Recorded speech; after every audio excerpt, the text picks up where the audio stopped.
ಗೊತ್ತಾಗುದಿಲ್ಲ. ಇನ್ನು ಅಲ್ಲಿ ಗೂಡಿ ಹಾಕಿದ ಬರ್ತದಂತ ಹೇಗೆ ಹೇಳುದು? ಬದಿಯಲ್ಲೇ ಇತ್ತೆ, ಸ್ಟೆಪ್ಪಿನ ಬದಿಯಲ್ಲಿ ಬೆತ್ತಲೆ ಬಟ್ಟೆನೇ ಇಲ್ಲ, ಮೇಲೆ ಯಾವುದು ಬಟ್ಟೆ ಇಲ್ಲ. ಅಲ್ಲಿ ಯಾರಾದ್ರೂ ಹೋಗ್ಲಿಕ್ಕೆ ಹೋಗಿ ಬಿದ್ದಿದ್ದಾರೆ ಅಂತ ಹೇಳಲಿಕ್ಕೆ ಡ್ರೆಸ್ಸು ಯಾವುದು ಇಲ್ಲ. ಒಂದು ತುಂಡು ಮೇಲೆ ಬಟ್ಟೆ ಇಲ್ಲ, ತುಂಡದಲ್ಲಿ ಯಾವುದು ಬಟ್ಟೆ ಬೆತ್ತಲೆ ಯಾವುದೋ ಬಟ್ಟೆ ನಮ್ಮ ಅದೇ ಹೇಳಿದ್ದಲ್ಲ ಯಾವಂಗೆ ತೆಗೆದಾಕಿಲ್ಲ. ಅದರಲ್ಲಿ ಒಂದು ನಂಗೆ ತಂದು ಅದು ಅವರೇ ಕಟ್ಟಿದ್ದು. ನಾನು ಮುಟ್ಲಿಲ್ಲ, ನನಗೆ ನಾನಾಗ ಮದುವೆ ಆಗಿಲ್ಲ, ಮತ್ತೆ ಮದುವೆ ಆದ ನಾನು ಹೋಗಿ ಅದನ್ನು ಹೇಗೆ ಉಂಟು ಲಕ್ಷ್ಮಣ್ ಕಟ್ಟಿದ್ದು.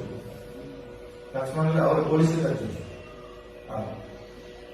ನಾನು ನಿಮ್ಗೆ ಈಗ ಏನು ಅನಿಸ್ತದೆ ಈ ಸತ್ಯ ಹೇಳುವಾಗ? ಈಗ ಹೆಣಗಳು ಕಮ್ಮಿ ಅಂತ ಅನಿಸ್ತದೆ. ನನಗೆ ಗೊತ್ತಿದ್ದ ಮಟ್ಟಿಗೆ ಅಲ್ಲಿ ಕೆಲಸ ಮಾಡೋರು ಸಹ ಇರ್ತಾರೆ, ಈಗ ಹೆಣ ಇರುವುದಿಲ್ಲ ಅಂತ. ನಾನು ಇರುವಾಗ ಒಂದು ದಿನಕ್ಕೆ 4 ತೆಗಿತಿದ್ದೆ. ನೀವೀಗ ಅಲ್ಲಿಂದ ಕೆಲಸ ಬಿಟ್ಟು ಎಷ್ಟು ವರ್ಷ? 2015ರಲ್ಲಿ ನಾನು ಬಿಟ್ಟು ಕೆಲಸ. 2015 ಅಲ್ಲಿ ತನಕ 27 ವರ್ಷ ಕೆಲಸ ಮಾಡಿದ್ರು. 27 ವರ್ಷ ಕೆಲಸ ಮಾಡಿದ್ರು ಅಲ್ಲಿ. 22 ವರ್ಷ.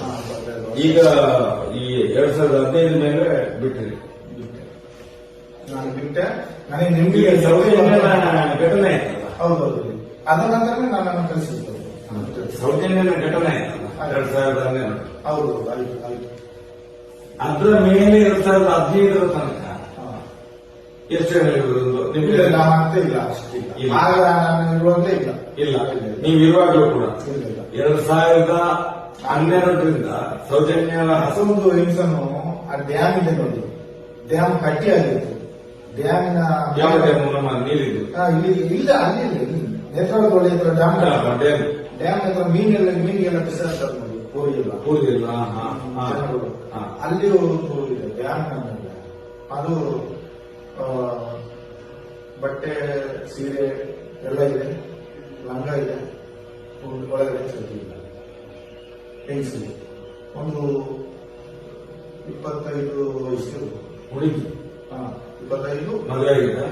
ತಾಳಿ ಗೀಳಿ ಏನಾದ್ರು? ಅದೇನು ಗೊತ್ತಿಲ್ಲ. ಚೈನೆ ಅಂತದ್ದು ಒಂದಿಷ್ಟು ಕಡಿಮೆಯಾಗಿ ಚಿನ್ನ ಅಂತಲ್ಲ, ಅದನ್ನು ಪೋಸ್ಟ್ ಮಾರ್ಟಮ್ ಮಾಡಿಲ್ಲ. ಅದನ್ನು ಅಲ್ಲಿಗೆ ಹಾಕಿದ್ರು.